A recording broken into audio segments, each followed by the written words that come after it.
கர்த்தருடைய பரிசுத்த நாமத்திற்கு மகிமை உண்டாகட்டும்.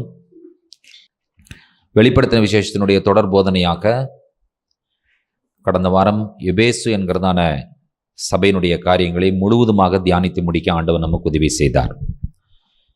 இன்றைக்கு சிமிர்னா சபையை குறித்து நாம் பார்க்க போகிறோம். வெளிப்படுத்தின விசேஷம் 2ஆம் அதிகாரம் 8வது வசனத்திலிருந்து 11வது வசனம் வரை வாசிக்க கேட்கலாம். வெளிப்படுத்தல் 2ஆம் அதிகாரம் 8 முதல் 11 வசனங்களை வாசிக்க கேட்கலாம்.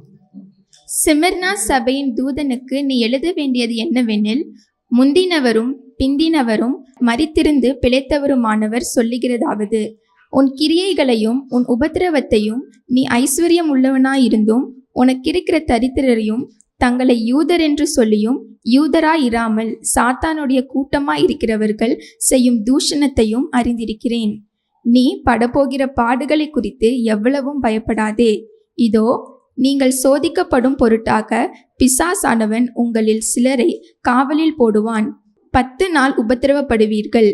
ஆகிலும் நீ மரண பரியந்தம் உண்மையாயிரு, அப்பொழுது ஜீவ கிரீடத்தை உனக்கு தருவேன்.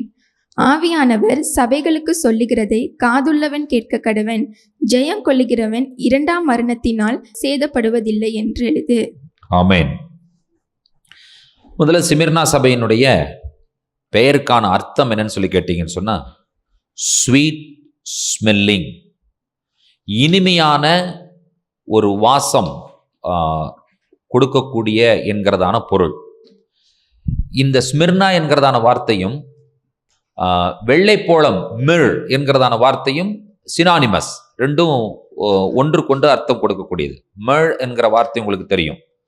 ஸ்மிர்னா, மிர் ரெண்டும் சினானிமஸான ஒரு வார்த்தை. அதனுடைய பொருள் என்னன்னு சொல்லி கேட்டீங்கன்னு சொன்னா, நல்ல நறுமணம் கொடுக்கக்கூடிய என்பது அதனுடைய பொருள். சிமிர்னா என்கிறதான வார்த்தையினுடைய பொருள். 7 சபைகளினுடைய வரைபடத்தை நீங்கள் என்னுடைய ஸ்கிரீன்ல பார்க்குறீங்க. இப்போ முதல்ல பத்மு என்கிறதான தீவிலிருந்து அவருடைய மனம், அவருடைய சிந்தனை சிறையிருப்பில் இருக்கும் பொழுது, அதாவது பத்முல சிறையிருப்பில் இருக்கும் பொழுது, முதலாவது அவர் எபேஸ் என்கிறதான அந்த பட்டணத்திற்கு நேராக அவருடைய சிந்தனை போகும் பொழுது, கர்த்தருடைய ஆவியானவர் எபேசு சபைக்கு அந்த நிருபத்தை, கடிதத்தை எழுதின விஷயத்தை நாம் பார்த்தோம். இப்போ நாம் ஏற்கனவே சொன்னேன், இது ஒரு சர்க்கிள் ரவுண்ட்ல தான் வந்திருக்கிறது என்று சொல்லி சபைகளை குறித்து பார்த்தோம். எபேசுக்கு அப்புறம் சிமிர்னா, சிமிர்னாவுக்கு பிறகு பெர்கமு, பெர்கமுக்கு பிறகு தியத்தீரா, தியத்தீராவிற்கு பிறகு சர்தை, சர்தைக்கு அப்புறம் பிலதெல்பியா, பிலதெல்பியாவுக்கு அப்புறம் லவோதேக்கியா. இப்போ பார்த்தீங்கன்னு சொன்னா ஒரு சர்க்குலர்ல தான் சபைக்கு நிருபம் எழுதப்பட்டிருக்கிறது. இந்த வகையில தான் அவருடைய மனமும் என்ன செய்கிறது என்று சொன்னால் டிராவல் பண்ணுகிறது. யோவானுடைய அந்த உள் மனம், அங்கே ஊழியம் செய்தவர் இப்பொழுது ஊழியம் செய்ய முடியாமல் சிறையிருப்பில் இருக்கிறார். இவரும் இப்படி டிராவல் பண்றதுனால ஆவியானவரும் அதே டிராவல் லைன்லேயே சபைகளுக்கு நிருபம் எழுதுகிறதையும் நீங்கள் பார்க்கிறீர்கள். இப்பொழுது எபேசிலிருந்து வடக்கு புறமாக இருக்கிறதான சிமிர்னா என்கிறதான சபைக்கு நேராய் யோவானுடைய மனம் இருக்கிறது. ஆகினால அடுத்தது சிமிர்னா என்கிறதான சபைக்கு இவர் கர்த்தருடைய ஆவியானவர் எழுதுகிற விஷயத்தை நாம் பார்க்கிறோம். இப்பொழுது இருக்கிற இந்த சிமிர்னா பட்டணம் இப்பொழுது இப்படித்தான் இருக்கிறது. இன்றைக்கு இந்த சிமிர்னா என்கிறதான இந்த பட்டணத்திற்கு இப்பொழுது இருக்கிற பெயர் என்னன்னு கேட்டீங்கன்னா இஸ்மிர். இஸ்மிர் கிரீஸ்ல, அதாவது டர்க்கியில இருக்கிறதான 3வது மிகப்பெரிய ஒரு நகரம், அழகான நகரம், கடற்கரை நகரம் Izmir. Izmir, IZMIR, Izmir. Izmir சிட்டியை பாருங்க, பார்க்கறதுக்கே எவ்வளவு அழகாக இருக்கிறது என்று சொல்லி. பெரிய பெரிய ஸ்கை ஸ்கிராப்பர்ஸ். அது மட்டும் கிடையாது, இது இந்த பட்டணம் வந்து பார்த்தீங்கன்னு சொன்னா, ஆண்டவராய் இயேசு கிறிஸ்துவினுடைய பிறப்பிற்கு முன்பாகவே இந்த பட்டணம் அழகாக ஒழுங்குபடுத்தப்பட்ட பட்டணம். தெருக்கள், வீதிகள், அதனுடைய அமைப்பு, இவைகள் எல்லாம் வந்து பார்த்தீங்கன்னு சொன்னா மிக நேர்த்தியாகவும் அழகாகவும் ஒழுங்குபடுத்தப்பட்ட ஒரு பட்டணம் இந்த இஸ்மிர் என்கிற பட்டணம். அதாவது அன்றைக்கு இதனுடைய பெயர் ஸ்மிர்னா, இன்றைக்கு இதனுடைய பெயர் இஸ்மிர். இது வந்து ஒரு மிகப்பெரிய ஒரு பணக்காரர்கள் வசிக்கக்கூடிய ஒரு பட்டணம், வெல்தி சிட்டி. இந்த சிட்டியில் பெரிய ஸ்டேடியம் இருக்கிறது, பெரிய லைப்ரரி இருக்கிறது. இது ரெண்டும் எதை குறிக்கிறது என்று சொன்னால், இந்த பட்டணத்தில் இருக்கிற மக்களுடைய படிப்பறிவை குறிக்கிறது. அடுத்தது இந்த பட்டணத்தினுடைய மக்களினுடைய செல்வத்தை குறிக்கிறது. இவர்களிடத்தில் செல்வமும் இருக்கிறது, இவர்களிடத்தில் அறிவும் இருக்கிறது. அதற்காகத்தான் அங்கே லைப்ரரியும் ஃபேமஸ். அடுத்தது வந்து பார்த்தீங்கன்னு சொன்னால் அங்கே இருக்கிறதான ஸ்டேடியமும் ஃபேமஸ். ஸோ இன்றைக்கு நீங்கள் போய் பார்த்தீங்கன்னு சொன்னால் ரொம்ப மிக அழகான ஒரு பட்டணம். உங்களுக்கு எப்போவாவது டர்க்கி போக வேண்டிய வாய்ப்பு கிடைச்சின்னு சொன்னால் நீங்கள் கண்டிப்பாக இஸ்மீர் என்கிறதான இந்த பட்டணத்தை பார்க்க தவறாதீர்கள்.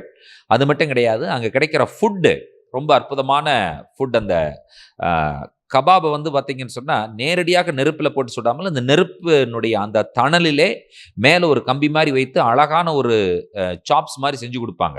அதை நீங்கள் வந்து எப்போ போனாலும் அதை நீங்கள் சாப்பிடுவதற்கு மறக்காமல் அந்த உணவையும் சாப்பிட்டு விட்டு நீங்கள் வரும்படி அன்போடு கேட்கிறேன்.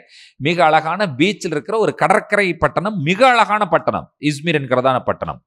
தொடர்ச்சியாக 3000 ஆண்டுகளாக இந்த பட்டணத்திலே மக்கள் தொடர்ச்சியாக குடியிருந்து கொண்டிருக்கிறார்கள். Last 3000 years the city was completely inhabited.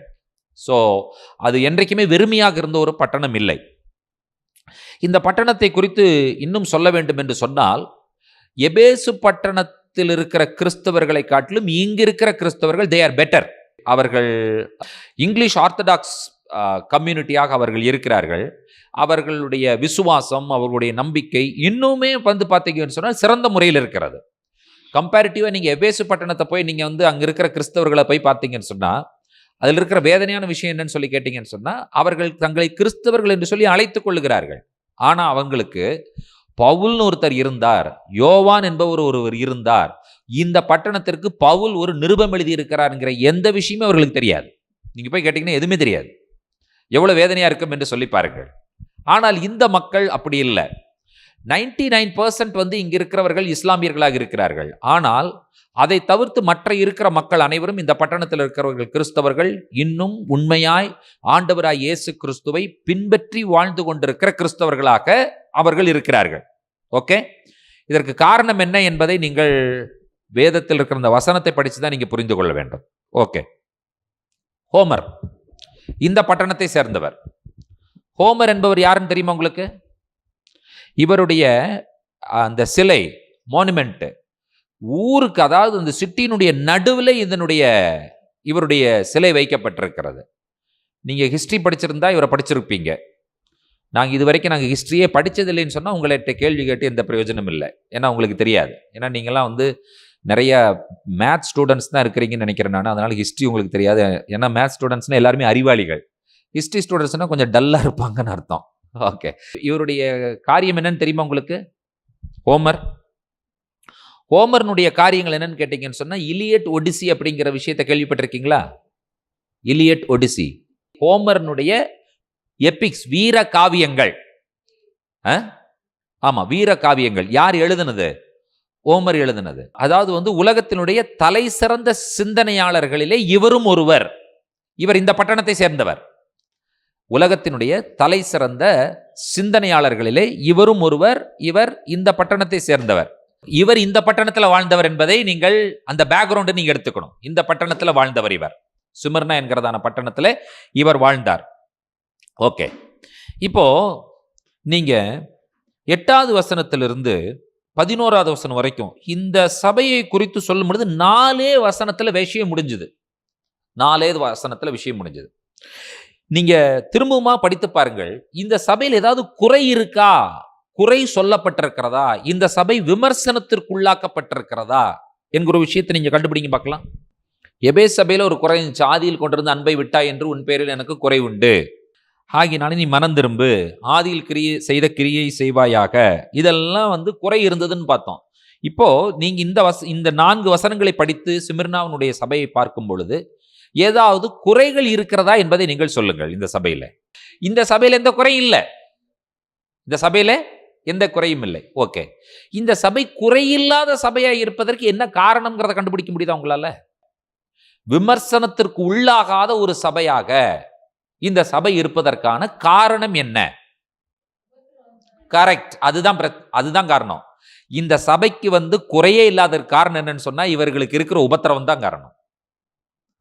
இவர்களுக்கு இருக்கிற பெர்சிக்யூஷன் இவர்களை என்ன செய்கிறது என்று சொன்னால் எந்த குறையுமே இல்லாத ஒரு நபர்களாக இவர்களை உருவாக்கி வைத்திருக்கிறது.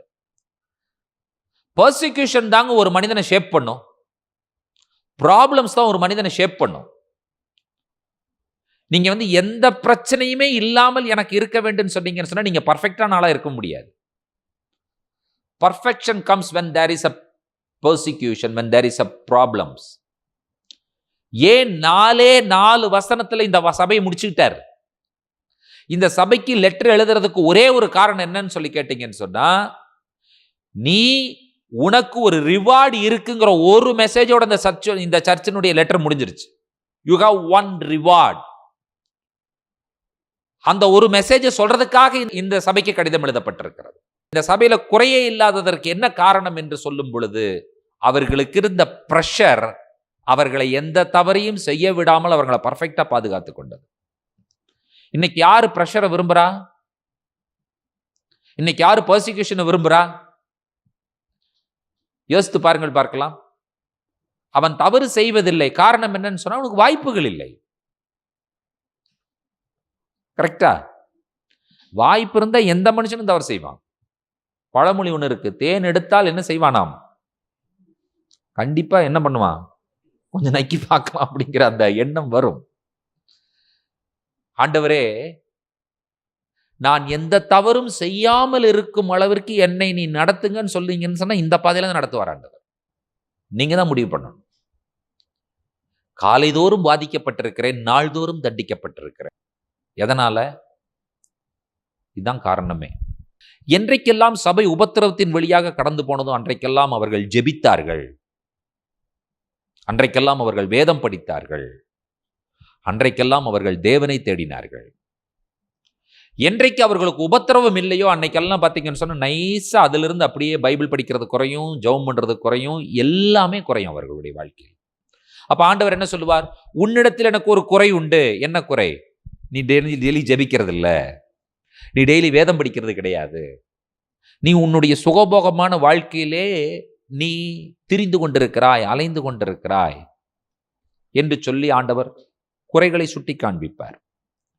பிரியமான தேவனுடைய பிள்ளைகளே, இந்த சபையை நீங்கள் தியானிக்கும் பொழுது ஒரு விஷயத்தை நீங்கள் உணர வேண்டும்.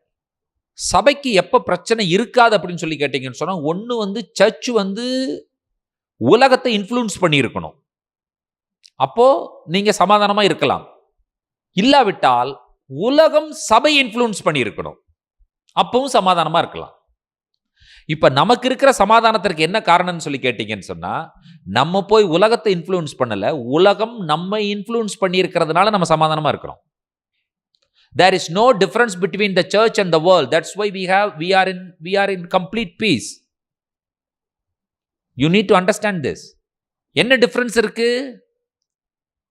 அவன் கோயிலுக்கு போறான், நம்ம சர்ச்சுக்கு வரோம். உலகம் என்றைக்கு திருச்சபை இன்ஃப்ளூயன்ஸ் பண்ணுகிறதோ அதை விட ஒரு மோசமான நிலைமை வேற எதுவுமே கிடையவே கிடையாது. அன்பை விட்ட சபை, அன்பு இல்லாத சபை, எல்லாம் பர்ஃபெக்ஷனா இருந்துச்சு, டாக்டரின் இருந்துச்சு அங்க. They say that we are very perfect in our doctrine. எந்த சபை? எபேசு சபை. கர்த்தர் அதை பாராட்டுகிறார். ஆனா உன்னிடத்துல அன்பு இல்லை என்று சொல்லும் பொழுது உன்னிடத்துல எதுவுமே இல்லை. கர்த்தர் சொல்லிட்டார், கண்டிப்பா உன்னிடத்துல பர்ஃபெக்ட் டாக்டரின் இருக்கு, ஆனா லேம்ப் ஸ்டாண்டை நான் எடுத்துருவேன்கிறார் ஆண்டவர்.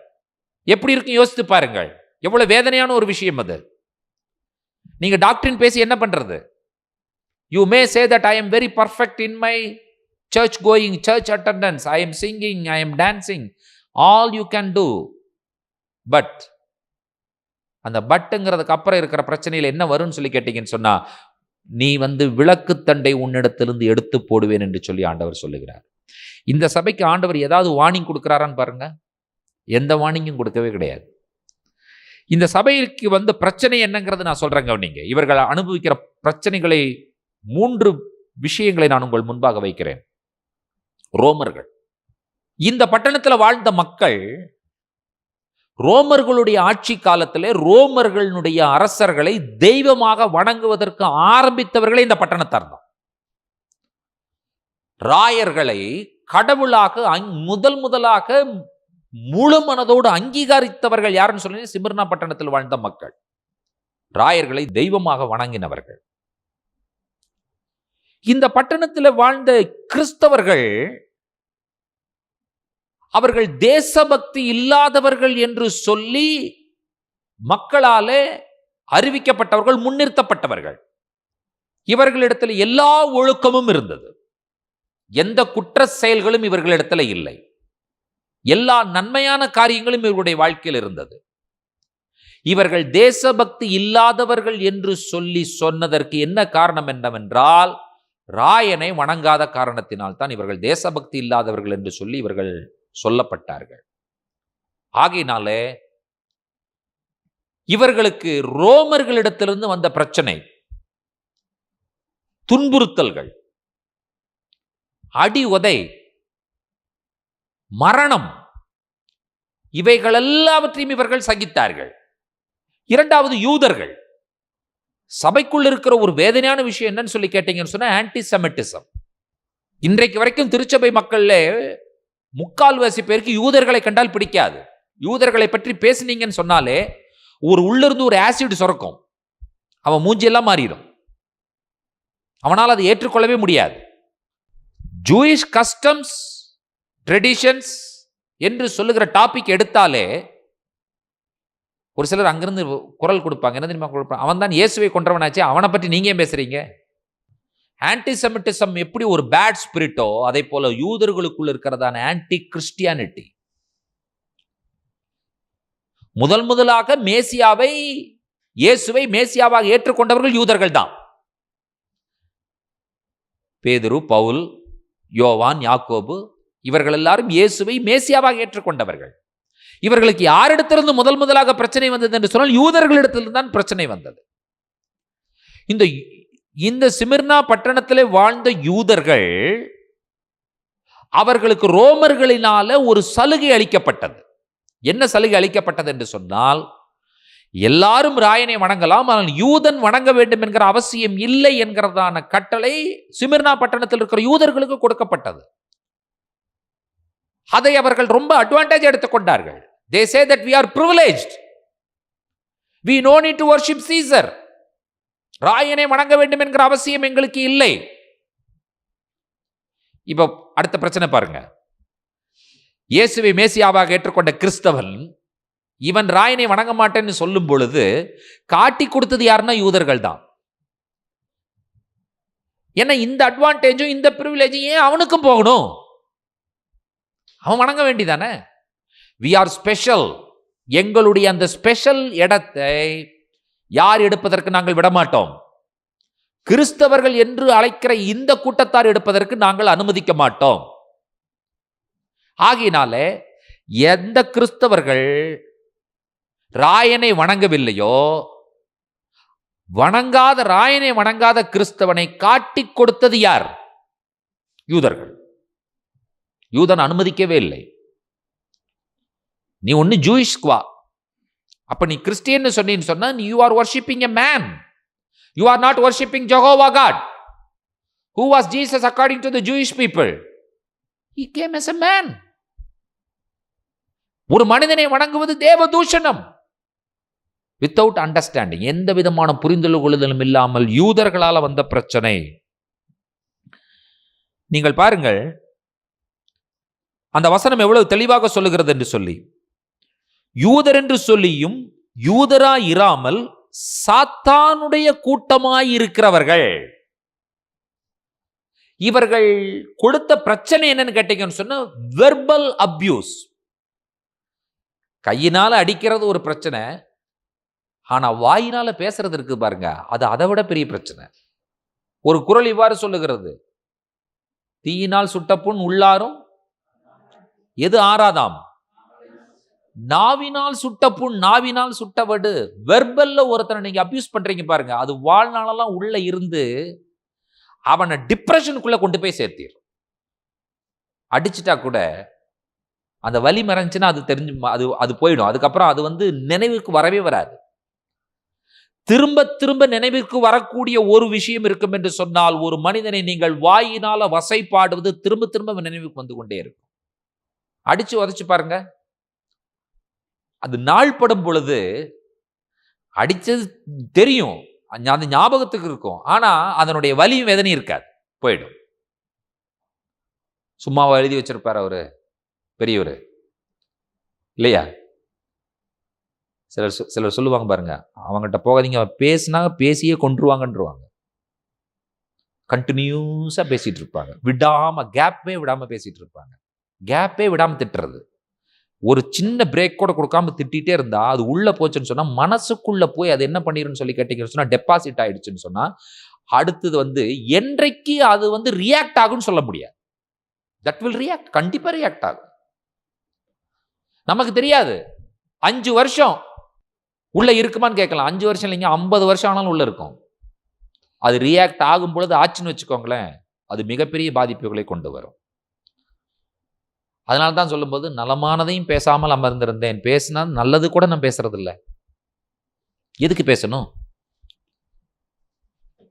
மனிதன் எதை ஒன்றை பாதுகாக்காவிட்டாலும் தன்னுடைய நாவையாவது அவன் பாதுகாத்துக் கொள்ள வேண்டும். நாவு நெருப்பு, பைபிள்ல சொல்லியிருக்குல்ல, நாவு என்னது? நெருப்பு. யூதன் பேசியே இவனை கொன்று விட்டான். இவனுக்கு யூதனிடத்தில் இருந்த பிரச்சனை என்னன்னு சொன்னா, வெர்பல் அபியூஸ். ரொம்ப கஷ்டங்க அது.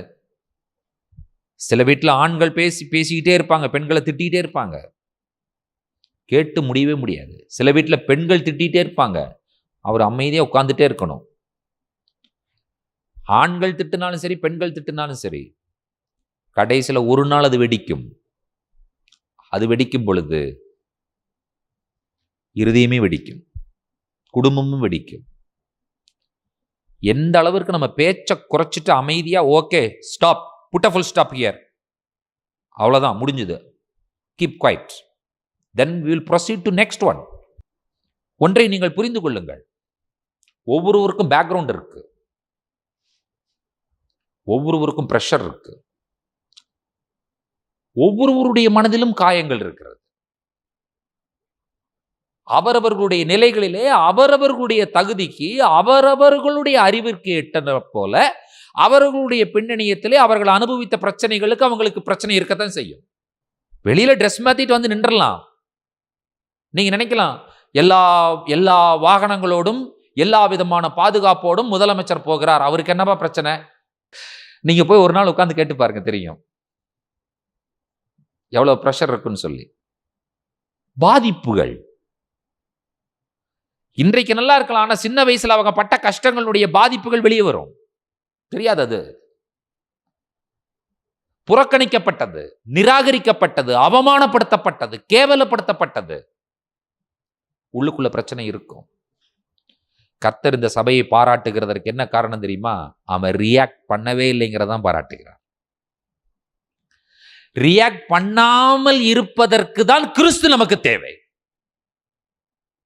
கிறிஸ்துவினுடைய பலன் நமக்கு தேவை. Why we need Holy Spirit? பரிசுத்த ஆவியானவரை இன்றைக்கு வரைக்கும் திருச்சபை வேறு ஒரு விஷயத்துல தான் அடையாளப்படுத்தி கொண்டிருக்கிறது. எந்த விஷயத்தில் அடையாளப்படுத்தி கொண்டிருக்கிறதுன்னு சொன்னா, கையை தட்டணும், குதிக்கணும், அந்நிய பாஷை பேசணும், அதுதான் பரிசுத்த ஆவியானவர். இவன் ரியாக்ட் பண்றதுக்கு காரணம் என்ன அப்படின்னு கேட்டீங்கன்னு சொன்னா, இவனிடத்துல பரிசுத்த ஆவியானவர் இல்லை. ஏன் எனக்கு தேவனுடைய ஆவி தேவை, ஏன் எனக்கு இயேசு தேவை என்று சொன்னால், எப்பேற்பட்ட பிரச்சனைகள் வந்தாலும் நான் ரியாக்ட் பண்ணாமல் இருக்க வேண்டும் என்று சொன்னால், கிறிஸ்து எனக்கு தேவை. கிறிஸ்து ரியாக்ட் பண்ணாரா? பண்ணவே இல்லை. யாராலையுமே கிறிஸ்து ரியாக்ட் பண்ணாமல் இருக்கிற மாதிரி இருக்க முடியுமான்னு கேட்டா சான்ஸே கிடையாது.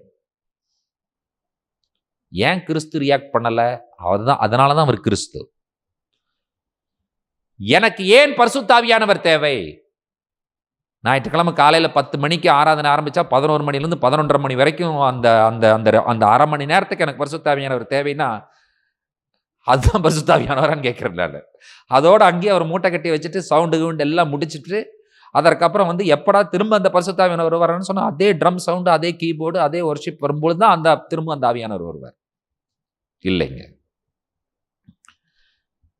இங்கே ஆண்டவர் இவர்களை பாராட்டுகிறார். உன் கிரியைகளையும் உன் உபத்திரவத்தையும் நான் அறிந்திருக்கிறேன். இந்த சர்ச்சுக்கு இருக்கிற இன்னொரு பிரச்சனையை கேளுங்க. நீங்களும் நானும் அந்த மாதிரி ஒரு பிரச்சனை, அந்த மாதிரி ஒரு சம்பவம் நடந்தா சர்ச்சுக்கு போகுமான்னு கேட்டு பாருங்க. இவன் சர்ச்சுக்கு போனா பிச்சைக்காரன் ஆயிருவான். சர்ச்சுக்கு போனதுனால பிச்சைக்காரன் ஆனவன். சபைக்கு போனதினால் பிச்சை எடுக்கும் நிலைமைக்கு தள்ளப்பட்ட சபை மக்கள் இவர்கள். அந்த ஒரு கேள்விக்கு நீங்களும் நான் இன்றைக்கு பதில் சொல்லலாம். என்னையும் உள்ளே சேர்த்துக் கொள்ளுகிறேன். சர்ச்சுக்கு தொடர்ந்து போனா நான் பிச்சைக்காரன் ஆவேன்னு தெரிஞ்சா வருமா? சர்ச்சுக்கு தொடர்ந்து போனா நான் பிச்சை எடுக்கிற நிலைமைக்கு நான் போயிருவேன் அப்படின்னு சொல்லி உங்களுக்கு ஒரு நாலேஜ் தெரிஞ்சிச்சுன்னு சொன்னா எனக்கும் சேர்த்து எத்தனை பேர் சரி தொடர்ந்து போலான்னு சொல்லி வருவோம்? அதானே சொல்லப்பட்டிருக்கு. நான் ஒன்றும் சொல்லலைங்க, எழுதுனதுதான் நான் சொல்லிட்டு இருக்கிறேன். நீங்க ஏதோ நான் கற்பனை பண்ணி சொல்றேன்னு நீங்க நினைக்க கூடாது. இருந்த பணமெல்லாம் போய், இருந்த வீடு வாசல் எல்லாம் போய், இருந்த நகையெல்லாம் போய், எல்லாம் போய் பிச்சை யார் எடுப்பா? ஒண்ணுமே இல்லாதவன் தான் பிச்சை எடுப்பான். நீ ஐஸ்வர்யவானா இருந்தும் உனக்கு இருக்கிற தைரியத்தையும் உனக்கு இருக்கிற தரித்திரத்தையும் கர்த்தர் சொல்லுகிறார், நான் அறிந்திருக்கிறேன். உன் கிரியை, உன் உபத்திரவம், உன் தரித்திரம், நீ கேட்கிற தூஷணமான வார்த்தைகள். எத்தனை பேர் தூஷணமான வார்த்தையை கேட்பதற்கு இன்னைக்கு ரெடியா இருக்கிறோம்? சொல்லுங்க பார்க்கலாம். உங்களை தூஷித்தால் அதை கேட்டுட்டு கேட்காத மாதிரி உட்கார்ந்து இருக்கிறதுக்கு உங்களுக்கு முடியுமா? எங்கிருந்து வருது கோபம்? அடி வயிற்றிலிருந்துல வருது. சாதாரணமா பேசும்பொழுது கூட வாயில பேசிடுவோம். ஆனா யாராவது ஒருத்தர் நம்ம தூஷிச்சுட்டாங்கன்னு சொன்னா நமக்கு வர்ற அந்த ஆசிட் ஃப்ளோ எல்லாம் சேர்ந்து அந்த பாடியில ரியாக்ஷன் ஆகி அந்த கண்ணு, அந்த மூக்கு, அந்த வாய், அந்த முகம் இதெல்லாம் மாறி கடைசியில வந்து பார்த்தீங்கன்னு சொன்னா அப்போ ஒரு போட்டோ எடுத்து காமிக்கணும். இதுல ரெண்டு விஷயம் இருக்கு. ஒன்று, வெளியில் இருக்கிற மக்கள் தூஷிப்பது. ரெண்டாவது, உள்ள இருக்கிற குடும்பத்தின் மக்கள் தூஷிப்பது. சிலருக்கு வந்து வெளியிலிருந்து மக்கள் தூஷித்தாங்கன்னா பொறுத்துக்குவாங்க. உள்ள இருக்கிற குடும்பத்து மக்கள் தூஷித்தா பொறுக்க மாட்டாங்க.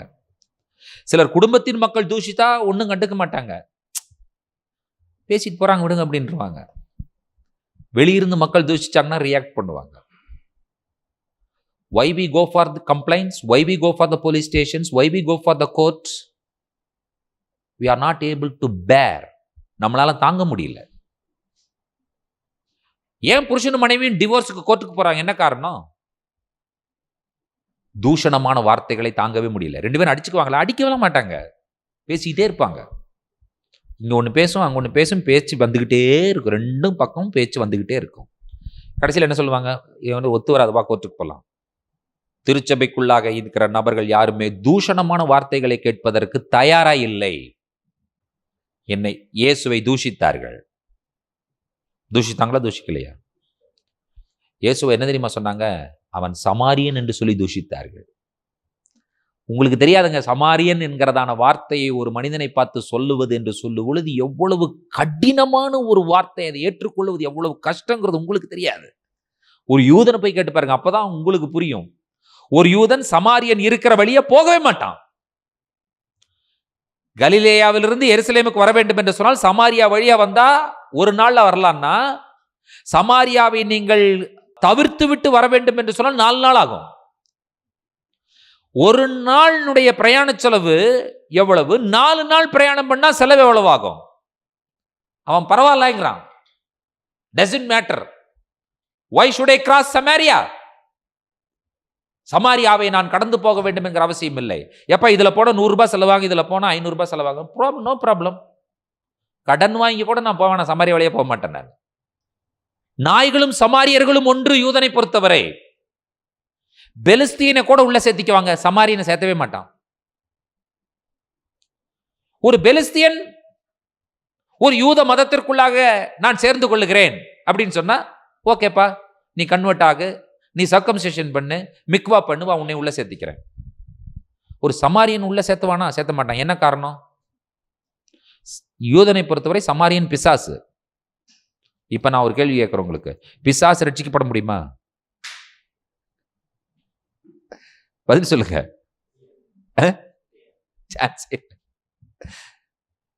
பிசாசு ரட்சிக்கப்பட முடியாது. அவன் யூதன் என்ன சொல்லுவான், சமாரியன் உள்ள வர முடியுமா? முடியாது. ஏன்ப்பா பிசாசு உள்ள வர முடியுமா, ரட்சிக்கப்பட முடியுமா அப்படி கேள்வி கேட்டா நீங்க என்ன சொல்லுவீங்க? அப்ப சமாரியனும் பிசாசும் யாரு? ஒன்று. எனக்கு பிறன் யார் கேட்கிறான் ஒருத்தன். நியாயசாஸ்திரி ஒரு யூதன் எழும்பி நின்று இன்னொரு யூதனை பார்த்து, இயேசுவை பார்த்து கேட்கிறான். இயேசுநாதர் திரும்ப அழகா பதில் சொன்னார். தம்பி, பிரமாணம் என்ன சொல்லுகிறது, நீ என்ன படித்திருக்கிறாய்? உடனே அழகா சொல்றான், உன் தேவனாகிய கர்த்தரிடத்தில் முழு இருதயத்தோடும் முழு ஆத்மாவோடும் முழு பலத்தோடும் முழு சிந்தையோடும் அன்பு கூறுவாயாக, உன்னிடத்தில் அன்பு கூறுவதில் பிறனிடத்திலும் அன்பு கூறுவாயாக. நிதானமாய் சொன்னாய். இயேசுநாதர் சொல்ற பாத்தீங்களா, நிதானமாய் பதில் சொன்னாய், போய் அதை செய், உனக்கு நித்திய ஜீவன் கிடைக்கும். இவன் சும்மா விட்டானா? அடுத்தது கேட்டான், எனக்கு பிறன் யார்? உடனே ஆண்டவர் ஒரு கற்பனையா ஒரு கதையை உருவாக்குறார். ஒரு மனிதன் எருசலேமிலிருந்து எரிகோவுக்கு போகிறான். சம் எக்ஸ், ஹி வாஸ் ஜூவா, சமாரிட்டனா அல்லது பெலிஸ்தீனா அதெல்லாம் கிடையாது. ஒரு மனிதன் போகிறான், சிம்பிள் ஹம்பிள் மேன். அப்படி போகும் பொழுது திருடர்கள், கள்ளர்கள் அவனை பிடித்துக் கொள்ளுகிறார்கள். அவனிடத்தில் இருக்கிறதெல்லாம் உரிந்து விட்டு அவனை அடிச்சு நொறுக்கி அவனை பாதி உயிரோடு அவனை விட்டுட்டு போயிடுறாங்கப்பா. இவன் யோசிக்கிறான், ஐயோ பாவமாச்சே, கரெக்ட் தான், நீ பரிதாபப்படுற. அந்த வழியா முதல் ஒரு ஆசாரியன் வந்துடுறான், அவன் எதுவுமே செய்யல, அவன் விலகி போயிட்டான். அந்த வழியா இன்னொருவன், அவனுக்கு அசிஸ்டன்ட் லேவி வர்றான், அவனும் எதுவும் செய்யல, அவனும் விலகி போயிடுறான். ஆனா அதே வழியில மூன்றாவது ஒரு சமாரியன் வருகிறான். அந்த சமாரியன் என்ன செய்தான் என்று சொன்னால், தன்னுடைய கழுதையை விட்டு கீழே இறங்குகிறான். அவனிடத்தில் இருக்கிற எண்ணெயையும் திராட்சரசத்தையும் அந்த காயங்களின் மேல் வார்த்து அந்த காயங்களை கட்டுகிறான். அந்த காயங்களில கட்டிவிட்டு இவன் வந்த வாகனத்திலே அவனை ஏற்றிக்கொண்டு அவன் வாகனத்துல போகிறான், இவன் கூட நடந்து போகிறான். சத்திரத்திற்கு அவனை கொண்டு போய் சேர்த்து சத்திரக்காரனிடத்துல இடம் தேடி சத்திரக்காரனுக்கு பே பண்ணி இவனை அந்த நாள் முழுவதும் சத்திரத்திலேயே வைத்து பாதுகாக்கிறான். அவன் விட்டுட்டு போகல. அடுத்த நாள் சத்திரத்தை விட்டு போகும் பொழுது சத்திரக்காரன் கையில காசை கொடுத்து, இவனை நீ பராமரித்துக்கொள், இவனுக்கு ஏதாகிலும் நீ அதிகமாய் செலவு பண்ணா திரும்ப வரும் பொழுது நான் கொடுத்து விடுகிறேன்னு சொல்லி விட்டுட்டு போறான்ப்பா. அப்படியா, ஓகே. இப்ப அதற்கு என்ன? இயேசுநாதர் இவன்ட்ட கேட்கிறார் திரும்ப, இப்ப நீ சொல்லு, இந்த 3 பேரில் அவனுக்கு பிறனாய் இருந்தவன் யார்? கொஸ்டின் கேட்கிறார். ஒன் வேர்ட் ஆன்சர், சமாரின்னு சொல்லியிருக்கணும். இவனால வேற பதிலே சொல்றதுக்கு முடியாது. Very transparent answer. இதுக்கு யாருக்குமே பதில் சொல்றதுக்கு சொல்லியே கொடுக்கணும். இதுக்கு போய் நீங்க குரூப் 4 படிக்கிற மாதிரியோ நீட்டுக்கு படிக்கிற மாதிரியோ படிக்கணுமான்னு கேட்கிறேன் நான். சொல்லுங்க, படிக்கணுமா? யாருமே படிக்க வேண்டியதில்லை. யாரை கேட்டாலும் பதில் சொல்லுவாங்க, சமாரியன். ஒரே வார்த்தையில் சொல்லிட்டு போயிடலாம். ஆனா அவன் என்ன பதில் சொல்ல தெரியுமா? அவனுக்கு இரக்கம் செய்தவனே. ஒரு வார்த்தையில சொல்ல வேண்டிய பதில 3 வார்த்தையில நீ சொல்லதுக்கு என்னப்பா காரணம்னு சொன்னா, உன்னுடைய வாயில சமாரியன்கிற பேரை நீ உச்சரிக்கவே மாட்டாய். இப்போ நீங்க புரிந்து கொள்ளுங்கள், இயேசுநாதரை பார்த்து சமாரியன் என்று சொல்லி ஒருவன் சொல்லுவது எவ்வளவு மோசமான தூஷணம். அதற்கு இயேசுநாதர் ரியாக்ட் பண்ணாரா? சொல்றேன், கோச்சுக்காதீங்க. பெண்கள், நல்ல பெண்கள், அவர்களை பார்த்து நம்முடைய லோக்கல் லாங்குவேஜில் அவங்களை விபச்சாரின்னு சொன்னா அவங்களால பொறுக்க முடியுமா? பொறுக்க முடியுமான்னு கேட்கிறேன். அப்படி சொன்னால் கூட நீங்கள் ரியாக்ட் பண்ணாமல் இருப்பதற்கு உங்களுக்கு பரிசுத்த ஆவியானவர் தேவை. எத்தனை பேருக்கு இப்போ நான் சொல்ற அந்த சீரியஸ்னஸ் புரியுது? இப்போ நம்ம லோக்கல் லாங்குவேஜ் என்னன்னு உங்களுக்கு தெரியும். சபையினுடைய மாண்பு அதை சொல்ல என்னை தடுக்கிறது, சொல்ல முடியாது. நம்ம கல்ச்சர் அதை சொல்ல விடாது. நான் சொல்ல போவது கிடையாது, சொல்லவும் மாட்டேன். ஆனால் உங்களுக்கு எல்லாருக்கும் புரிந்திருக்கும் அந்த வார்த்தை எப்படிப்பட்ட வார்த்தை என்று சொல்லி. அதை அப்படிப்பட்ட ஒரு வார்த்தையை உபயோகித்து உங்களை திட்டினால் ஆனஸ்டா பதில் சொல்லுங்க. எத்தனை பெண்கள் நான் ரியாக்ட் பண்ண மாட்டேன்னு நீங்க சொல்லுவீங்க? கொஞ்சம் கஷ்டம்தான். ஆனஸ்டா நீங்க ஒத்துக்கிறதுக்கே உங்களை நான் பாராட்டுறேன். இன்றைக்கு நீங்க ஜெபம் பண்ண ஆரம்பிங்க, ஆண்களும் பெண்களும் சரி. எப்பேற்பட்ட தூஷணமான வார்த்தைகளை நான் கேட்க நேர்ந்தாலும் ஆண்டவரே, நான் ரியாக்ட் பண்ணாமல் இருப்பதற்கு எனக்கு நீர் தேவை, எனக்கு உம்முடைய பரிசுத்த ஆவியானவர் தேவை. ஆண்டவர் இந்த சபையை பாராட்டுகிற ஒரு அற்புதமான விஷயம் என்ன தெரியுமா? உன்னை தூஷித்தார்கள், ஆனாலும் நீ பொறுமையாயிருந்தாய். நீ ரியாக்ட் பண்ணல. நீ படப்போகிற பாடுகளை குறித்து எவ்வளவும் பயப்படாதே. எத்தனை பேர் இதை வாக்குத்தத்தம் என்று சொல்லி எடுத்துக் கொள்ளுகிறீர்கள்? 1ஆம் தேதி வாக்குத்தத்தம் கொடுக்கிறவங்க ஏன் இந்த ஒரு வாக்குத்தத்தத்தை இதுவரை கொடுக்கலன்னு எனக்கு புரியல. கொடுக்கலல்ல, இது வாக்குத்தத்தமா இல்லையா? நீ படப்போகிற பாடுகளை குறித்து எவ்வளவும் பயப்படாதே. ஆண்டவர் இந்த சபைக்கு ஒரு விஷயத்தை சொல்லுகிறார். நீங்கள் சோதிக்கப்படும் பொருட்டாக பிசாசானவன் உங்களில் சிலரை காவலில் போடுவான். 10 நாள் உபத்திரப்படுவீர்கள் என்று சொன்ன உடனே நீங்க நாள் எண்ணக்கூடாது. It is going to be 10 டேஸ்னா 10 டேஸ்ல ரிலீஸ் ஆவீங்களா? ஒரு கம்ப்ளீட் நம்பரை கொடுக்கிறார், அவ்வளவுதான். It is going to be a short period. That's what it means. It is not going to be a long period. நம்மளுக்கு சொல்றோமல்ல ஒரு phrase, நமக்கு ஒரு இடியம் இருக்கு. நீங்க அதற்காக நீங்க வாட்சை பார்த்துட்டு இருக்கக்கூடாது. இந்த 2 நிமிஷத்துல வந்துடும் பிரதர், 120 செகண்ட்ல வருவாரா? இல்ல, அது அர்த்தம் கிடையாது. சீக்கிரம் வந்துடுறேன்னு அர்த்தம். அது 1/2 மணி நேரம் ஆகலாம், 1 மணி நேரம் ஆகலாம். நாளைக்கு வர்றேன்னு சொல்றது தான் டைம். அது நாளைக்கு வந்துடுறேன் பிரதர், 2 நிமிஷத்துல வந்துருவேன் மீன்ஸ் வாட்? நீங்க டக்கு டக்கு டக்குன்னு 120 எண்ணக்கூடாது. வர அதுதான் உண்மை. 2 நிமிஷத்துல வரேன்னு சொன்னா என்ன அர்த்தம்? 2 நிமிஷத்துல வரமாட்டேன்னு அர்த்தம். நமக்கு வாயில வரக்கூடிய அந்த வார்த்தை 2 மினிட்ஸ்ல வந்துடும், 2 நிமிஷத்துல அங்க இருப்பேன் நான். நீங்க ஹானஸ்டா சொல்லுங்க, எத்தனை பேர் 2 நிமிஷத்துல வர்றேன்னு சொல்லி இது வரைக்கும் வந்திருக்கிறாங்க? ஒருத்தருமே வந்தது கிடையாது. நம்ம போயிருக்கிறோமா இது வரைக்கும்? நம்மளும் போனது கிடையாது. அப்புறம் அடுத்தவங்க வராங்களான்னு கேட்கணும். நம்ம போக மாட்டோம். அது ஒரு வழக்கு சொல், அது ஒரு இடியம், அது ஒரு ஃப்ரேஸ். ஷார்ட்டா வந்துடுவேன் நான். வெயிட். எனக்கு முதலும் மண்டையில இந்த விஷயங்கள் ஏறணும். நான் இன்னைக்கு வரைக்கும் அதுல பழக்கப்படவே இல்லை. 2 நிமிஷம்னா நான் உண்மையாவே 120 செகண்ட்ல வந்துருவாங்கன்னு தான் நான் நினைப்பேன். திரும்ப திரும்ப என்னுடைய மைண்ட்ல நான் ஏற்ற வேண்டிய ஒரு விஷயம் என்னன்னு சொன்னா, 2 நிமிஷம்னா அவங்க ஷார்ட்டா வர்றாங்கன்னு சொல்றாங்கிறது எனக்கு புரியணும் முதல்ல. உடனே நான் வாட்சை பார்த்துட்டு 2 நிமிஷம்னா 120 செகண்ட்ல வந்துருவாங்க. No, it is not going to happen. அது என்னைக்குமே நடக்காது. 10 நாள் உபத்திரப்படுவீர்கள். நீங்க ஒரு நாள், இன்னைக்கு திங்கட்கிழமை, அடுத்த திங்கட்கிழமை வரும்போது 8 நாள் ஆகும்.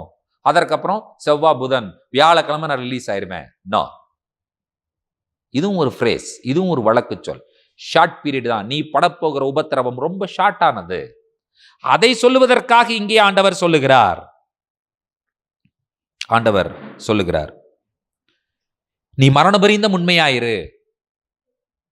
இதனுடைய பொருள் என்ன? மரண பரியந்தம் நீ கஷ்டப்பட்டாலும் பிரச்சனை இல்லைங்கிறார் ஆண்டவர், அவ்வளவுதான். சிலர் கேட்பாங்க, எவ்வளவு நாளைக்குங்க நாங்க பொறுத்து போறது? சொல்லுவோம், சில டேஸ் பண்ணுவோம், நீங்க கொஞ்சம் பொறுத்து போங்க சிஸ்டர், ஐயா நீங்க கொஞ்சம் பொறுத்து போங்க. அவங்க அடுத்ததுலேயுமே எங்களுக்கு எவ்வளவு நாளைக்கு நான் பொறுத்து போறது அப்படின்னு கேட்ட பதில் என்ன? அப்புறம் அதுக்கப்புறம் பொறுக்கிறதுக்கு என்ன இருக்கு? அதுக்கப்புறம் நீ அடிச்சா எனக்கு கேட்கவா போகுது? நீ திட்டினா எனக்கு கேட்கவா போகுது? திட்டிகிட்டே இருக்கிறாங்க. எவ்வளவு நாளைக்கு தான் நானே பொறுத்து போறது? பதில் ஆண்டவர் என்ன சொல்கிறார்? மரண பரியந்தம் பொறுத்து போ. இந்த ஆண்டவர் சொல்ற பதில். நான் சொல்லலைங்க. கடைசியில் நீங்க இருப்பீங்களா நினை கட்டுறாதீங்க. எதுவுமே நான் சொல்லலன்னு நீங்க நினைக்கவே கூடாது. எதையுமே நான் சொல்லவே கிடையாது. ஒருத்தர் என்கிட்ட கேட்டார், பாஸ்டர் நீங்க இப்படி பிரசங்கம் பண்ணீங்கல்ல அப்படின்னு கேட்டாரு. நான் சொன்னேன், நான் எப்ப பண்ணேன்? நீங்க தானே பண்ணீங்க. இல்லையே, நான் பண்ணவே இல்லையே. நான் எப்ப பண்ணேன் பிரசங்கம்? இல்லை, இந்த வசனத்தை நீங்க தானே நீங்க பிரசங்கம் பண்ணீங்க. நான் என்ன சொன்னேன்? வசனத்தை எடுத்து படிங்கன்னு சொன்னேன். நீ படப்போகிற பாடுகளை குறித்து எவ்வளவு பயப்படாதே, இதோ நீங்கள் சோதிக்கப்படும் பொருட்டாக பிசாசும் உங்களில் சிலரை காவலில் போடுவான்னு படிச்சாங்க. இப்ப நான் கேட்டேன், இப்ப நீங்க தானே பண்ணீங்க பிரசங்கம் அப்படின்னு கேட்டேன். இல்லை, நான் பண்ணலைங்க, எழுதியிருந்ததை படித்தேன். நானும் எழுதியிருந்ததை தான் படித்தேன். நீ மட்டும் சொன்னா எழுதியிருந்ததை படிக்கிறது, நான் படிச்சு சொன்னா நான் பிரசங்கம் பண்றது, இது எப்படி இருக்கும்? இல்ல சொல்லுங்க பார்க்கலாம். அவர் படிச்சாரா எழுதியிருந்ததை படிக்கிறானா? நான் சொன்னா சாம் பக்தர் தான் இப்படி சொன்னாரு, எனக்கு என்ன தலையெழுத்து நான் போய் உங்களுக்கு சொல்லணும்னு சொல்லி? ஒரு நாளும் நான் சொன்னால் நீங்கள் கேட்க வேண்டும் என்கிற எந்த அவசியம் இல்லை. எந்த தலையிலும் யாருடைய தலையிலும் எழுதப்படவில்லை. தேவனுடைய வார்த்தை சொன்னால் அது உங்களுடைய பாடு, கேட்பதும் கேட்காமல் விடுவதும். I am not going to take any responsibility. என்னை ஆண்டவர் எந்த ரெஸ்பான்சிபிலிட்டி எடுக்க சொல்லி ஆண்டவர் சொல்லவும் கிடையாது. வார்த்தையை சொல்லு அப்படிங்கிற ஒரு பொறுப்பை மட்டும்தான் எனக்கு கொடுத்திருக்கிறார். கர்த்தர் என்னிடத்தில் எப்பொழுது எதனால் எதற்காக கணக்கு கேட்பார் என்று சொன்னால், எழுதப்பட்டதை மாற்றி சொல்லி இருந்தேன் என்று சொன்னால் நிச்சயமாய் நான் கணக்கு கொடுக்க வேண்டும். அது எனக்கு நன்றாக தெரியும். ஆகையினால தான் எழுதப்பட்ட வசனங்களையே காண்பித்து போகிற ஒரு பிரசங்கத்தை இன்றைக்கு வரைக்கும் நான் செஞ்சுட்டு இருக்கிறேன். என்னுடைய பிரசங்கங்கள் எப்பொழுதுமே வசனங்களை மேற்கோள் காட்டுவது மட்டும்தான். நீங்க நோட்டீஸ் பண்ணிருக்கீங்களா? எப்போது என்னுடைய மெசேஜை பண்ணிருக்கீங்களா? பண்ணலையா? ஆண்டவர் சொல்லுகிறார், நீ மரண பரியந்தம் உண்மையாயிரு, அப்பொழுது ஜீவகிரீடத்தை உனக்கு தருவேன். இந்த சபைக்கு ஒரு ரிவார்டை சொல்றார் ஆண்டவர். ஆவியானவர் சபைகளுக்கு சொல்லுகிறதை காதுள்ளவன் கேட்க கடவன். ஜெயம் கொள்ளுகிறவன் இரண்டாம் மரணத்தினால் சேதப்படுவதில்லை என்று எழுது. அப்படின்னா என்ன அர்த்தம் நீங்க கேட்டீங்கன்னு சொன்னா, இந்த சபையில இருந்த ஒரு பிஷப் பாலிகார்ப், கேள்விப்பட்டிருக்கீங்களா யாராவது? Polycarp from Smyrna. அவர் வாழ்ந்த காலம் என்னஎன்பதை பாருங்கள். கிபி 69 கிபி 156 வரை வாழ்ந்தவர். இந்த நிருபம் எழுதும் பொழுது, நன்றாய் புரிந்துங்கள், இந்த நிருபம் எழுதும் பொழுது இந்த சபையில இருந்தவர். அவர் இந்த சபையில ரட்சிக்கப்பட்டவர், இந்த சபையில ஊழியம் செய்தவர், இந்த சபைக்கு ஒரு பெரிய மெய்ப்பனாக மாறினவர் இவர். இவருடைய 86வது வயதிலே இவர் மரிக்கிறார். கணக்கு போட்டு பாருங்க, 69 to 156 எவ்வளவு ஏஜ் வருதுன்னு? 87. He has completed 86. 86 வயது முடிஞ்சது இவருக்கு. இவருடைய 87வது வயது நடந்து கொண்டிருக்கும் பொழுது இவர் மரிக்கிறார். எப்படி மரிக்கிறார் தெரியுமா உங்களுக்கு? இவரை ஒரு மரத்திலே கட்டி வைத்து அவரை தீக்கிரையாக்குகிறார்கள். அவரை பார்த்து ஒரே ஒரு கேள்விதான் கேட்கிறாங்க. Now you are 86 years old man. அவர் என்ன தெரியுமா சொன்னார்? Yes, I agree. இன்னும் ஒரு சில ஆண்டுகள் நீ உயிர் வாழப் போகிறாய். அந்த ஒரு சில ஆண்டுகள் உயிர் வாழப் போகிற அந்த ஆண்டுகளை நீ சமாதானமாய் கழிக்க விரும்பினால், எல்லா சுகபோகங்களோடும் நீ அந்த வாழ்க்கையை கழிக்க விரும்பினால், உன்னுடைய வயதான காலத்தை மிகவும் அமைதியாகவும் சுகபோகமாகவும் ஆரோக்கியமாகவும் நீ கழிக்க விரும்பினால், ஒரே ஒரு விஷயம்தான், இயேசுவை மறுதலி போதும் என்று சொல்லி சொன்னார்கள். அவர் கேட்டார், மறுதலிக்காவிட்டால் என்ன செய்வீர்கள்? ஒரு மரத்திலே உன்னை கட்டி வைத்து அந்த மரத்திலே உன்னை உயிரோடு எரித்து விடுவோம்.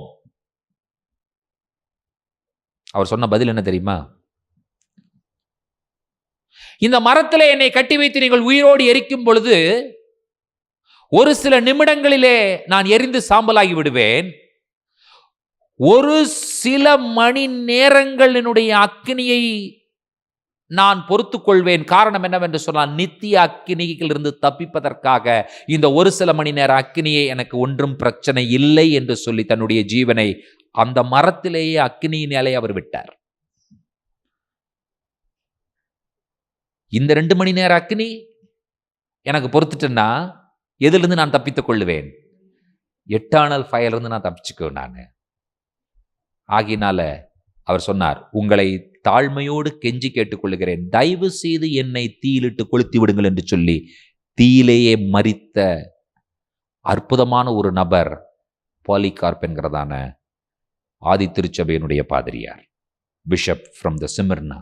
இந்த சபையின் நபர் அவர். இக்காலத்து பாடுகள் இனி வெளிப்பட போகிற மகிமைக்கு ஒப்பிடத்தக்கவைகள் அல்ல. பாடுகளையும் பிரச்சனைகளையும் கண்டு சோர்ந்து போகிற ஜனங்களாய் நீங்களும் நானும் இருக்கக்கூடாது. லாபமானாலும் நஷ்டமானாலும் இந்த இயேசுவை நான் விடவே மாட்டேன். என்ன வந்தாலும் நான் இயேசுவை பின்பற்றுவேன். 86 வயது, அந்த வயதினுடைய முப்பு என்பது எவ்வளவு கொடுமையானது என்பதை நீங்கள் அறிந்திருப்பீர்கள். எவ்வளவு பெரிய பலவீனம் அவருக்கு இருந்திருக்கும். இன்றைக்கு 40 வயசுல நமக்கு வர்ற வியாதிகள் பிரச்சனையை பார்க்கும் பொழுதே நம்மளால தாங்கவே முடியல. எவ்வளவு ப்ரெஷர், எவ்வளவு காரியங்கள், எவ்வளவு பலவீனம் வந்துச்சுன்னு சொன்னா சில சமயம் சோர்ந்து போய் நம்ம உட்கார்ந்துடுறோம். என்ன இப்படி நமக்கு ஒரு பலவீனம் வந்துருச்சு அப்படின்னு சொல்லி. ஆனா 86 வயதில் அவருடைய சரீரம் எவ்வளவு தளர்ந்திருக்கும். அந்த வயதான கிழவனை, மூப்பனை ஒரு மரத்திலே கட்டி வைத்து அந்த கல் நெஞ்சம் படைத்தவர்கள் அவரை தீயிலிட்டு எரிக்கிறார்கள். அதை தாங்கி பொறுத்து கொண்டு தன்னுடைய ஜீவனை விட்டவர் இந்த சிமிர்னா சபையிலே வாழ்ந்த பாலிகார்ப் என்பவர். சரித்திரம் இருக்குங்க. யூ கோன் டைப் இந்த கூகுள், எத்தனை பேஜ் வருதுன்னு பாருங்க. பாலிகார்ப் ஃப்ரம் சிமிர்னா அடிச்சு பார்த்தீங்கன்னா எல்லாமே வந்துடும். நான் உங்களுக்கு எதுவும் சொல்ல வேண்டும் என்கிற அவசியமே இல்லை.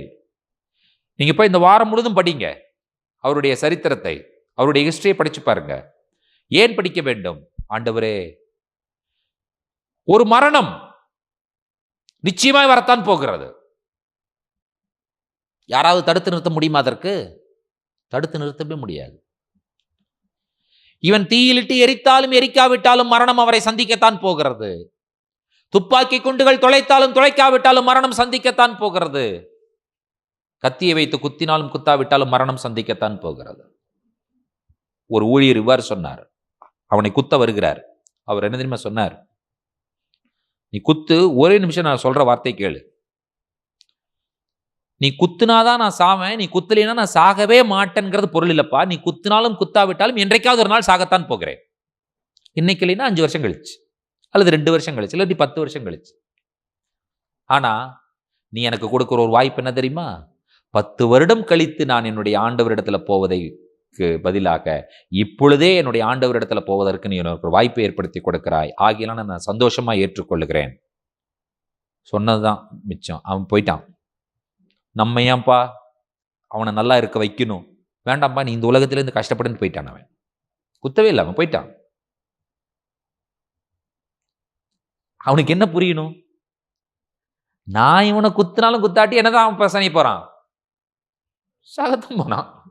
இன்னமும் நான் குத்துறதுனாலதான் இவன் சாகிற மாதிரியும், நான் குத்தலைன்னா இவன் பேச்சுமே உயிரோடவே இருக்கிற மாதிரியும் நினைச்சிட்டு இருக்கிறான். பிரதர், இல்ல brother, you are putting me in a better place.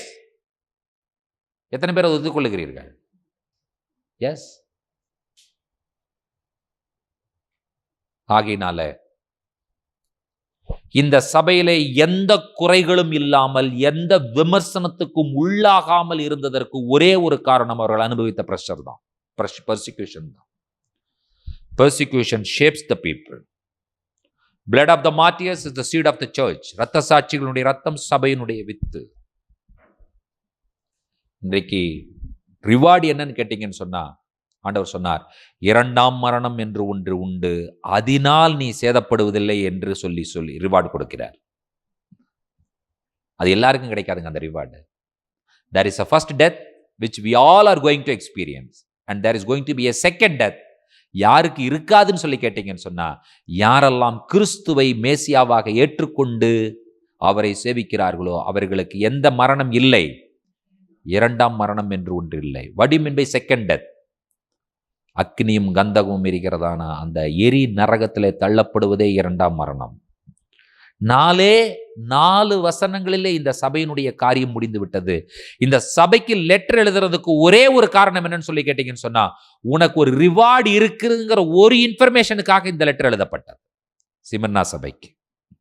பிரியமான தேவனுடைய பிள்ளைகளே, இன்றைக்கு நம்முடைய வாழ்க்கை ஆண்டவருக்கு நேராக ஒப்புக் கொடுக்கலாம். ஆண்டவரை பார்த்து சொல்லுங்க, தூஷணமான வார்த்தைகளை என்னுடைய காது கொண்டு நான் கேட்கும் பொழுது பரிசுத்தாவியானவரை நான் ரியாக்ட் பண்ணாமல் இருக்க உதவி செய்யுங்க ஆண்டவரே. இன்னொன்று நீங்க புரிந்து கொள்ளுங்கள், உங்களிடத்துல பரிசுத்தாவியானவர் இருப்பார் என்று சொன்னால் நீங்கள் யாரையுமே தூஷிக்க மாட்டீர்கள். That is another important thing. தூஷணமான வார்த்தைகளை கேட்பதற்கு மட்டும் பரிசுத்தாவியானவர் இல்லைங்க, தூஷணமான வார்த்தைகளை பேசாமல் இருக்கிறதற்கும் பரிசுத்தாவியானவர் தேவை. கிறிஸ்து எனக்கு தேவை. எதற்காக? நான் அனுபவிக்கிற எல்லா பாடுகளையும் அவர் ஏற்றுக்கொள்வதற்காகத்தான் அவரை நான் வைத்துக் கொள்ளுகிறேன். ஒருவர் என்னை அடிக்கிறார்னு வச்சுக் கொள்ளுங்களேன், இன்னொருவரை நான் போய் சார்ந்து மறைஞ்சு நின்றுட்டேன்னு சொன்னா எனக்கு விழுகிற அடியெல்லாம் யாருக்கு விழுகும்? அவர் மேலதான் விழுகும். கிறிஸ்து என்னோடு இருப்பார் என்று சொன்னால் நான் வாங்கிக் கொள்ளுகிற என்னை நோக்கி வருகிற அத்தனை காரியங்களையும் யார் ஏற்றுக்கொள்வார்? கிறிஸ்து ஏற்றுக்கொள்ளுவார், பரிசுத்தாவியானவர் ஏற்றுக்கொள்ளுவார். பரிசுத்தாவியானவரே எனக்கு பலன் தாங்க. எனக்கு அடி விழுந்தா நான் ரியாக்ட் பண்ணுவேன். ஆனா என்னோடு கிறிஸ்துவை வைத்துக் கொண்டுவேன் என்று சொன்னால், நான் வாங்குகிற அடி கிறிஸ்து பெற்றுக்கொள்வார் என்று சொன்னால் நான் ரியாக்ட் பண்ண மாட்டேன். இப்ப புரியுதா உங்களுக்கு நம்ம எப்ப ரியாக்ட் பண்ண மாட்டோம்னு சொல்லி? கிறிஸ்து நம்மோடு இருந்தால், கிறிஸ்து எனக்குள் இருந்தால், அந்த தூயாவியானவர், அந்த பரிசுத்தாவியானவர், அந்த சத்தியாவியானவர் எனக்குள் இருந்தால், நான் தூஷணமான வார்த்தைகளை பேசவும் மாட்டேன், தூஷணமான வார்த்தைகளை கேட்கும் பொழுது ரியாக்ட் பண்ணவும் மாட்டேன். நான் இன்றைக்கு ஒரு தீர்மானம் எடுங்கள். என்னுடைய வாயிலிருந்து வம்பும் தூஷணமான வார்த்தைகள் வராது. என்னுடைய காதுகளுக்குள்ளாக தூஷணமான வார்த்தைகள் போனாலும் எந்த விதமான ஒரு ரியாக்ஷனை நான் காட்ட மாட்டேன் என்கிற ஒரு தீர்மானத்தை எடுங்கள். ஆண்டவர் பாராட்டுகிற அற்புதமான விஷயங்களை பாருங்கள். கர்த்தர் இவருக்கு இந்த சபைக்கு வெளிப்படுத்தும் பொழுது முந்தினவரும் பிந்தினவரும் மரித்திருந்து பிழைத்திருமானவர் சொல்லுகிறதாவது. எப்படிப்பட்ட ஒரு குணாதிசயத்தோடு ஆண்டவர் இந்த சபைக்கு வெளிப்படுகிறார் பாருங்கள். ஆண்டவருடைய குணாதிசயங்கள், நான் மரித்தேன் நான் பிழைத்திருக்கிறேன் என்கிற அந்த கேரக்டர் ரிஃப்ளெக்ட் ஆகுது இந்த சபைக்கு. ஓ அப்படியா? அப்படி என்று சொன்னால் என்ன பொருள்? எனக்கும் ஒரு பிழைப்பு உண்டு என்கிற விஷயத்தை தான் இந்த சபைக்கு ஆண்டவர் வெளிப்படுத்துகிறார். பிரியமான தேவனுடைய பிள்ளைகளே, இன்றைக்கும் அந்த சபையில், அந்த ஊரில் கிறிஸ்தவர்கள் இருக்கிறார்கள். அவர்கள் தேவனை அறிந்தவர்களாக இருக்கிறார்கள். சந்ததிகள் 3000 ஆண்டுகளாக, 2000 ஆண்டுகளாக இந்த மக்கள் கிறிஸ்தவர்களாக இருப்பதற்கு காரணம் அவர்கள் அனுபவித்த பாடுகள், பிரச்சனைகளை தான் அவர்களை நிலைநிறுத்தி வைத்திருக்கிறது. ஆனால் எல்லா டாக்டரினும் சரியா இருந்து அங்க அன்பு இல்லாதனால இன்றைக்கு அங்க ஒண்ணுமே இல்லாம போயிடுச்சு, கம்ப்ளீட்டா இல்லாம போயிடுச்சு. இன்றைக்கு நம்ம பெருமை பேசுறோம். எதில் பெருமை பேசுறோம்னு சொன்னா, என்னுடைய உபதேசத்தில் எனக்கு பெருமை உண்டு, நான் கிறிஸ்தவனாய் வாழ்ந்து கொண்டிருக்கேன் என்பதில் பெருமை உண்டு, என்னுடைய பர்த்டேவை நான் கிறிஸ்டியானிட்டியில நான் செலிப்ரேட் பண்றேன், என்னுடைய மேரேஜை நான் கிறிஸ்டியானிட்டியில நான் செலிப்ரேட் பண்றேன், சர்ச்சில் நடத்துறேன், கத்தீட்ரல் நடத்துறேன், இந்த மாதிரி நடத்துறேன், அங்க நடத்துறேன், இது பண்றேன். நான் I want to show that I am a Christian. But உங்கள்கிட்ட என்ன இல்லைன்னா அன்பு கிடையாது, பேசிக் குவாலிட்டி இல்ல, குவாலிஃபிகேஷன் இல்ல. ஆண்டவர் சொல்றார், I will remove the lamp stump from you, then you will become dark. நீ இருளடைந்து போவாய். என்ன வேணாலும் பேசுங்க, இவன்ட்ட எந்த பேசிக் குவாலிஃபிகேஷன் இருக்குன்னு ஆண்டவர் சொல்லவே இல்லை. பாராட்டுகிறார். பிரியமான தேவனுடைய பிள்ளைகளே, நாம் எதை செய்து கொண்டிருக்கிறோம் என்பதில் பெருமைப்படுவீர்கள் என்று சொன்னால் அதனால எந்த பிரயோஜனம் இல்லை. அதை நீங்க சொல்லணுங்கிற அவசியமே கிடையாது. யார் பாராட்டட்டும்? கர்த்தர் பாராட்டட்டும். நான் இவ்வளவு நேரம் ஜெபிக்கிறேன், நான் இப்படி பைபிள் படிக்கிறேன், நான் இந்த மாதிரி ஊழியம் செய்கிறேன். இன்னைக்கு மக்களுக்கு அதை சொல்றது ஒரு பெரிய விஷயங்க. அதை விளம்பரப்படுத்துறாங்க பாருங்க, அதுவே அவங்களுக்கு இருக்கிற டிப்ரெஷனான்னு தான் நினைப்பேன். நான் இத்தனை பேர்த்துக்கு நான் ஊழியம் செய்கிறேன்னு சொல்லி பின்னால் இருந்து ஃபோட்டோ எடுத்து முன்னாடி என்ன க்ரௌடுங்கிறத எடுத்து ஃபேஸ்புக்கில் போடுவாங்க. நான் நினச்சிக்குவேன் இவ்வளோ பெரிய மனநோயே இருக்கிறாங்களேன்னு நினச்சிக்குவேன் நான். This comes out of depression. ஏன் நீங்க என்ன பண்ண போறீங்க? அடுத்தவன் பார்த்து என்ன செய்ய போறான்? என்ன அதனால என்ன பிரயோஜனம் சொல்லுங்க பார்க்கலாம். ஒரு பிரயோஜனம் கிடையவே கிடையாது. நான் மறைந்திருக்கிறேன், கிறிஸ்துவுக்குள்ளாக மறைந்திருக்கிறேன். ரிவார்டு ஆண்டவர் கொடுத்தாருன்னு சொன்னா தலைமுறைகளை ஆண்டவர் ஆசீர்வதிப்பார், தலைமுறைகளை, சந்ததிகளை ஆண்டவர் ஆசீர்வதிப்பார். யோசித்து பாருங்கள், பார்க்கலாம். ரமேஷன் ஒரு ஊழியக்கார் தான், முகஸ்துதிக்காக சொல்றது கிடையாது. எத்தனை இடங்களுக்கு ஊழியங்க போறோம், ஒரு போட்டோ ஒரு நாளும் ஒரு இடத்துலையும் வந்தது கிடையாது. நம்ம என்ன நினைச்சிட்டு இருப்போம், சும்மா படுத்து தூங்கிட்டு இருப்பார் போல தெரியுது. ஆனா எனக்கு தெரியும், மறைமுகமான ஊழியங்கள் எத்தனையோ இருக்கிறது. போட்டோ கலெக்ஷன்ஸ் இருக்குதா அப்படின்னு கேட்டு பாருங்க, எந்த போட்டோ கலெக்ஷன்ஸும் கிடையாது. இந்த இடத்துல நான் பிரசங்கம் பண்ணேன், அந்த இடத்துல நான் பிரசங்கம் பண்ணேன், இந்த இடத்துல இப்படி கை தூக்கிட்டு இருக்கிற மாதிரி, இந்த இடத்துல இப்படி மைக்க பிடிச்சிட்டு இருக்கிற மாதிரி, இந்த இடத்துல இப்படி போஸ் கொடுத்துட்டு இருக்கிற மாதிரி, அதுக்கு முன்னால ஒரு 50 பேர் இருக்கிற மாதிரி எடுத்தா நான் தான் எடுக்கணும். கூட போனா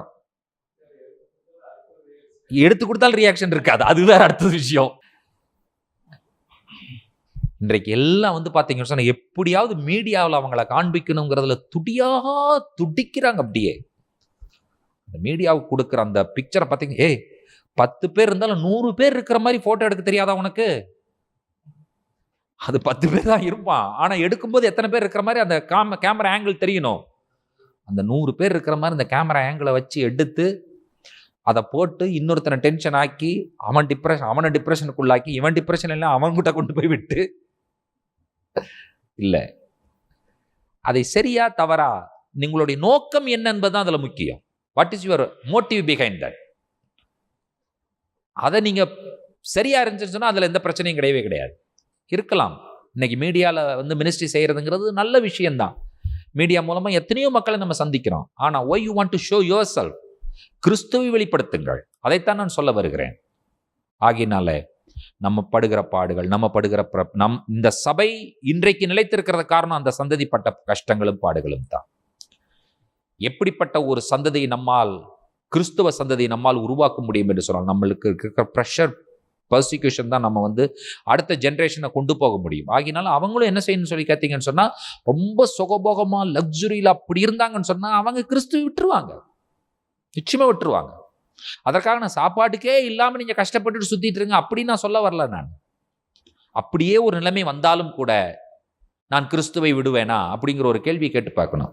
இன்றைக்கு நம்ம எல்லாமே நல்லா இருக்கிறதுனால நம்ம இயேசுவை ஆச்சிட்டு இருக்கிறோம். கொஞ்சம் ஏதாவது ஒரு சின்ன மாதல் வரட்டும், என்ன ஆண்டவர்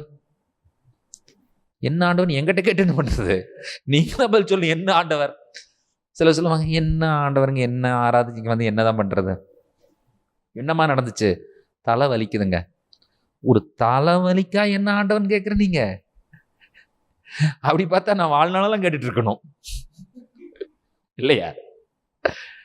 இன்றைக்கு ஒரு தீர்மானம் எடுங்கள். ஆண்டவரே,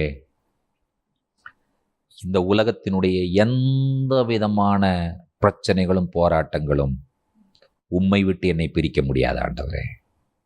அந்த நேசத்திற்குள்ளாக, அந்த பாசத்திற்குள்ளாக, அந்த அன்பிற்குள்ளாக நான் இருக்கிறேன் என்று சொல்லி ஆண்டவருக்கு உங்களை ஒப்புக் கொடுங்கள். கர்த்தர் நிச்சயமாய் நம்மை கைவிட மாட்டார். கரம் பிடித்து நடத்துவார், கண்மலை மேல் நிறுத்துவார். கண்களை மூடுவோம் ஆண்டவருடைய பிரசன்னத்துல. ஆவியில் ஏவப்பட்டவர்கள் முழு சபையும் ஆண்டவருடைய கரத்தில் ஒப்பு கொடுத்து யாராவது ஒருவர் சுருக்கமாக ஜெபிக்கலாம். ஜெபிப்போம். கர்த்தாவே, நடந்த சம்பவங்கள் அநேகமா இருந்து கர்த்தாவே நாங்கள் அறிந்து கொள்ளாத ஒரு சூழ்நிலையிலும் கர்த்தாவே இந்த சபையின் மூலமாய், சிவன்னா சபையின் மூலமாய் நீர் கற்றுக் கொடுத்ததான வார்த்தைகளுக்காக உமக்கு நன்றி செலுத்துகிற ரஜா. அப்பா, அவங்க ஒவ்வொருவரும் வாழ்ந்தாங்க ரஜா. அந்த விதமான சிபர்னா சபை பட்ட உபத்திரவங்கள் எங்களுடைய வாழ்க்கையில இல்ல ரஜா.